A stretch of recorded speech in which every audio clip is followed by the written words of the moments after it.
मोहब्बतों का मान रखना सीखिए। जिंदगी बहुत छोटी सी है। कोशिश करें कि किसी का मान और एतबार ना टूटे, क्योंकि वक्त तो गुजर ही जाता है, लेकिन दी हुई तलखियों के नक्श बाकी रह जाते हैं। बहुत अजीज इंसान आपके सामने बुराई वाले रास्ते पर हो और आप कुछ ना कर पाओ, किस कदर अजियत देता है। समझदार लड़की वो है जो शीशा तो देखे मगर शीशे में ना उतरे। औरतें अपना फैसला खुद नहीं ले सकती। औरत अपने लिए पसंद का माहौल नहीं बना सकती। औरत खुद को बेगुनाह साबित नहीं कर सकती, सिवाय अल्लाह पर मामला छोड़ने के। जब तक औरत ना चाहे, मर्द कभी अपनी हद पार नहीं कर सकता।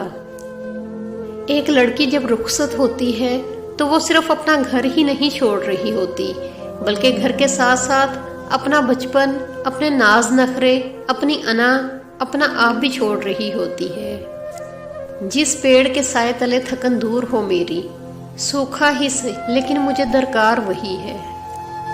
दुनिया की हमदर्दी में भी धोखे हैं। मैं सोग में भी हूँ तो बन ठन के निकलता हूँ। सजदा तो कई अशकों की रवानी होती है। मोहब्बत खुदा तक पहुँचने की मुख्तसर कहानी होती है।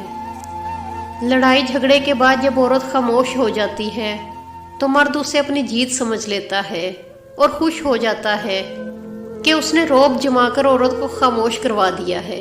जबकि औरत की खामोशी का मतलब होता है कि मर्द उसके दिल से उतर गया है। हकीकत में मर्द औरत को हार चुका होता है।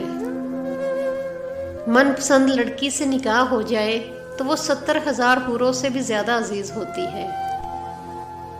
चेहरों की बदसूरती कोई नुकसान नहीं पहुंचाती। खतरनाक वो होते हैं जो अंदर से बदसूरत हों।